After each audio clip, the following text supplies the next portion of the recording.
The year of the fell winter, a soft-spoken journey into the snowy shadows of the Shire. Welcome, traveller.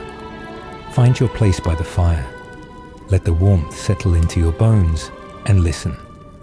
Tonight, we journey into the past, not to the grand battles or the golden halls of kings, but to something older, quieter, and colder. A winter, not just any winter, but the fell winter of the Third Age, a time when even the ever-gentle Shire felt the full weight of Middle-earth sorrow. A winter when snow fell for months, when wolves came howling from the north, and when hobbits learned they were not as alone as they believed. But what caused the fell winter? Why did it strike so suddenly and with such merciless chill? And what did it awaken in the hearts of the hobbits and the creatures beyond their hedges? Let us begin at the edge of a quiet year.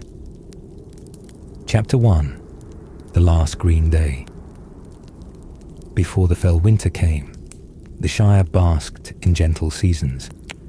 The year 2911 of the Third Age had begun like many others. Spring had come with soft rains and blooming fields. Summer passed with festivals and fireflies.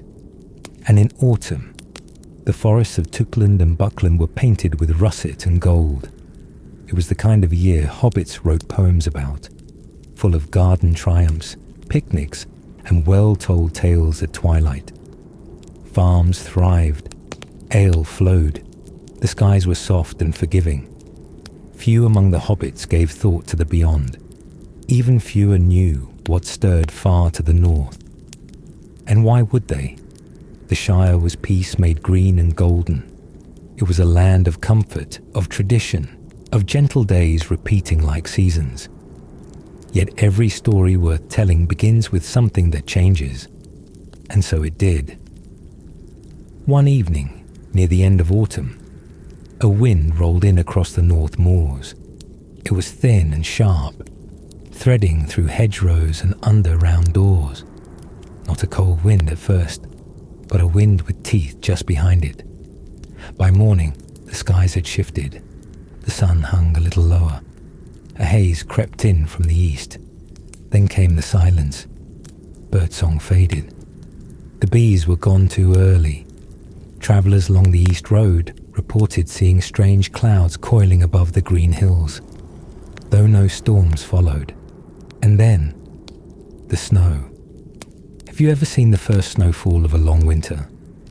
Not the kind that dusts rooftops and melts by midday, but the kind that settles, soft and slow, refusing to leave. It arrived in the dark, without fanfare, and by morning it coated the fields from Hobbiton to wit furrows in quiet white. Chapter 2. The snowfall that would not end. It began like a whisper and became a silence. The first snows were met with cheer. Hobbits bundled themselves in wool and threw snowballs over hedges. Fires were stoked a little higher, and mugs of mulled cider were raised with laughter. But by the third week, it was no longer quaint. The snow rose past stone walls and window sills. Footpaths vanished. Smoke from chimneys struggled against the weight of the sky. By Yule, roofs were collapsing. By February, there were entire homes buried under drifts. The Brandywine, long considered unfrozen by nature itself, groaned beneath a growing sheet of ice. For the first time in memory, it stilled. Hobbits began tunneling rather than walking. They used pantries as bedrooms. Chickens and sheep were brought inside. But even inside, the cold found ways in. Have you ever heard the way deep snow muffles the world? It turns sound inward. The crack of a log becomes a whisper. A voice in the distance disappears. It is a silence that carries weight. That is what the Shire became. A hushed land of buried hills and flickering lanterns, where each day was measured by how many coals were left and how far one could dig. And still, the question hung like frost in the rafters. Why had this winter come? And what had awakened it? The answer lay far beyond the borders of the Shire, in the grey mountains, in the withered heath, in places few hobbits had heard of, and none had seen. It is said that the ancient coals never fully died in the north, that some winters live in stone and sky, waiting for the right breath of wind to bring them back. Others believed that it was the deep breathing of a thing half dreamed, half remembered, a slumbering remnant of older ages whose breath came like ice upon the wind. But the snow did not come to explain itself. It only came to fall. And so it fell. Chapter 3. The Long Night Fires. There is a kind of darkness that does not begin at sunset. It is not tied to the sky, but to the hush that settles when the world grows still. The kind of darkness that seeps, slow and quiet, into the bones. By the heart of winter, the days had grown so short they seemed to vanish. Light became a memory. The lamps of Hobbiton glowed like stars in deep fog. Firewood became treasure. Kindling was more valuable than silver. Some hobbit holes stayed lit day and night. Their fires were guarded like secrets. Others had no fire at all, having used their last log in the week before Solmouth. In those homes, blankets piled like leaves, and voices were kept hushed, as if not to disturb the cold that clung outside. And yet, the hobbits endured. They sang old songs. They made stew of roots and dried apples, and told stories to pass the long dark. Tales of spring, of green hills, of warmer days. Songs to remember warmth by. In Tookland, entire families moved into a single grand smile, filling the great hall with bodies and breath. In Buckland, they gathered at Brandy Hall and read from old tomes and ledgers, recounting winters past, though none matched this one. Why did they choose stories over silence? Because stories carry embers. They warm from within. And somewhere between the verses and the firelight, questions returned, softly, like falling flakes. Was this truly a winter of the world? Or was it something deeper? Some recalled old tales of the Blue Mountains, of winters that buried keeps and kings. Others remembered whispers of wolves, and soon those whispers would become real. Chapter 4. The Wolves in the Snow. It began with missing sheep. At first the farmers thought it was the cold, that the flocks had wandered and frozen. But then came the tracks, deep, wide-pawed, vanishing into the tree line. Too large for dogs, too deliberate for chance. And then the howls. They came at night, echoing over the snowbound fields. Not near, not at first, just at the edges. But the sound curled through windows and under doors. And every hobbit who heard it said the same thing, that it wasn't the sound of a creature hunting. It was the sound of something remembering. What do you do when the world outside no longer feels like your own? Hobbits locked their doors. They stacked furniture against their round windows. Some moved closer to town centres, leaving their holes behind for the season. And some waited. The wolves came from the north, crossing the Brandywine on ice that should never have formed. They came in packs, swift and silent, and they came not just for livestock, but for warmth, for signs of life. In Buckland, they attacked a storage barn. In the South Farthing, they were seen circling a smile for 3 nights before vanishing again, always circling, always watching. Who were they? Why had they come so far south? Was it hunger, or something older? Among the eldest hobbits, there were whispers, not spoken often, and never in the presence of children. Whispers that these were not ordinary wolves. They spoke of the wargs of the First Age, of beasts with minds, of creatures shaped by the malice of Morgoth, who who had once run alongside orcs beneath black banners. Could such beings have survived in the far north, dormant, forgotten? Or were these merely wolves made mad with hunger and ice? And yet, no bodies were ever found. Even when the rangers of the north arrived, grim figures in grey cloaks who took to the woods without a word, the wolves remained elusive. Their tracks would vanish mid-path. Their scents would trail off into nothing. One ranger, it is said, stood for 3 nights beside a hobbit hole in Tookbank, watching the dark trees beyond. When morning came, he was gone. But the wolves never came again. What did he see? What did he know? No one can say. But after that, the howls grew fainter, the tracks grew rarer, and the silence returned. Chapter 5. The Thaw and the Flood. The snow did not end gently. It did not melt like spring dew or fade with the first green buds. It broke. One morning in late March, a warm wind came rolling down from the west. A wind full of memory, earthy, heavy, rich with the scent of damp soil and moss. It whispered through the Shire like an old friend returning. And then the melt began. Drip by drip, stream by stream, the white turned to water. Roofs wept. Trees shed their icy coats. Tunnels collapsed into muddy hollows.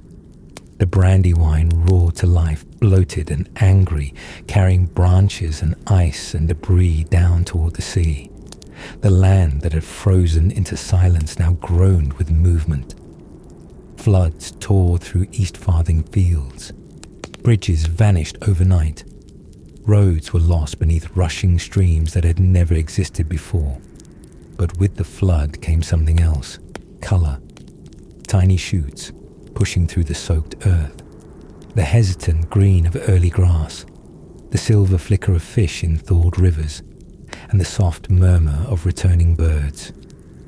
Spring had not been slain, only delayed. And in its return, the hobbits found something waiting in themselves. Resilience. Not the loud kind, not the sword-bearing kind, but the quiet, rooted kind. The strength to endure, to share, to remember, and to wonder. Was the winter meant to break them, or to bind them? They wrote of it in journals, spoke of it in pubs, told tales to the wide-eyed children who had been born after the frost. And though the full truth of that season was never known, one truth was agreed upon. The Shire had been tested, and it had endured. But still, some questions lingered. Why had it come at all? Why then? And had it truly passed? Or was the fell winter not just a memory, but a warning? Chapter 6. The Old Powers and the Breath of Winter. As the floodwaters settled and the fields drank deeply from the melt, many hobbits believed the worst had passed, but some were not so sure.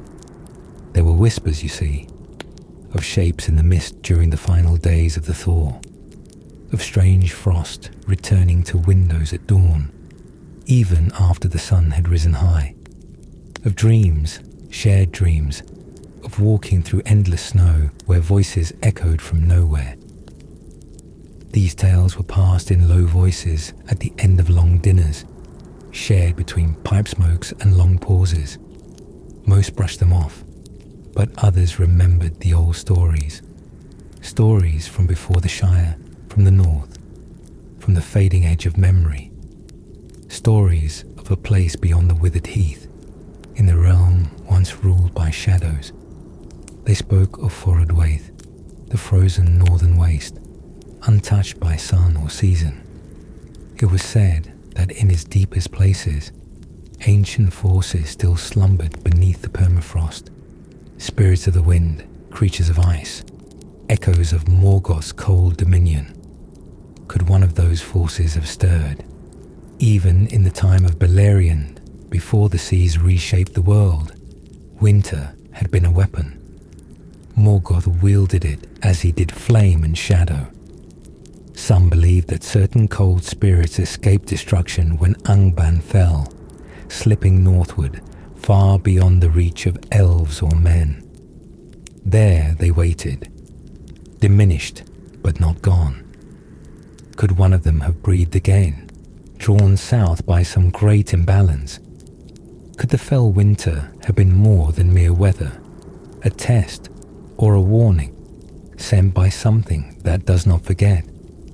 The rangers who came down into the Shire said little, but one, a tall man cloaked in grey, was heard to mutter. This was not the work of season. It was the breath of something older. When asked what he meant, he only looked north and said nothing more. Chapter 7. The Memory of the Wolves. Though the snow melted, though the skies cleared, the wolves left behind something that did not vanish. Fear, yes, but also wonder. Children born in the years after the fell winter grew up hearing of those nights, of their mothers waking to howls in the dark, of rangers standing at the edge of snow-choked fields, unmoving and watchful, of paw prints that led to nowhere, of eyes in the woods, and some children, once grown, claimed they still heard howling, not loud, not near, but far, far away, just at the edge of hearing, usually on still nights, when the fire burned low, when the wind rolled down from the north. Old Milo Boffin swore he once found a claw, larger than his hand, embedded in the trunk of a tree behind his barn. He buried it and said it made the ground go cold for a week. Others told of dreams shared between siblings, of walking through a frozen forest that was not quite real, but not imagined either. Always the same forest, always the same silence. What did the wolves leave behind? Not tracks, not bodies, but impressions. In the land, in the trees, in the bones of the people who lived through that winter. One story, mostly forgotten, tells of a ranger who returned to the north and never came back. He was said to have walked into the forest with a bow and a flame and never reappeared. But on quiet nights, a single set of boot prints appears near the same clearing he left from, no more, no less, as if he returns briefly to stand watch. The hobbits called him the Silent Hunter, and some say he still walks the edge of the Shire, keeping the wolves from coming again. Is it true? Maybe. And maybe truth isn't the point. Maybe the memory of such things is what keeps them from returning. Chapter 8. The Shire Remembers. It is not in the nature of hobbits to dwell on fear, but it is in their nature to remember. The fell winter became more than a tale. It became a measure. In Tuckborough, every Solmath, families gather for Snowhearth, a festival of sharing fire and food. Lanterns are lit. Stews are cooked in giant copper pots. And before the first bite is taken, someone always says, "To the year that made us neighbours." In Buckland, they hold wolf watch, lighting torches at the border hedge, walking the edge together in silence. Children are told to look for eyes in the dark, not to fear them, but to honour them, to remember what came and what might come again. And in Hobbiton, tucked deep in the Matham house, is a cloak, small, patched, worn with frostbite. It belonged to a young lad who walked 6 miles through snow to deliver soup to a widowed cousin. The soup was frozen solid by the time he arrived, but the cousin cried when she saw him. She said it was the warmest thing she'd ever received. What did the fell winter leave behind? It left a people who knew silence, who knew snow, who knew the feel of hunger and the joy of a shared crust. It taught them not just to endure, but to endure together, and it gave them stories, songs, names passed down, legacies carved not in stone, but in the soft memory of hearthlight and hush. Chapter 9. If Winter Comes Again. So we ask quietly, with eyes on the fire, could it come again? Could the wind shift once more, carrying the breath of something older down through the hills? Could the ice creep in again, slow and silent, turning rivers to glass and nights to memory? And if it did, would the Shire endure again? There are those who say yes, that the fire never fully went out, that the stories passed down are a kind of shield, soft but strong, that the roots of the Shire grow deeper now. But there are others, fewer, quieter, who watch the sky, who carry little bags of salt just in case, who keep an old cloak and an extra pair of boots under their bed, who sleep with one ear turned to the wind, not in fear, but in remembrance. Because winter is not only a season, it is a memory. And memory, when kept, can light even the darkest night.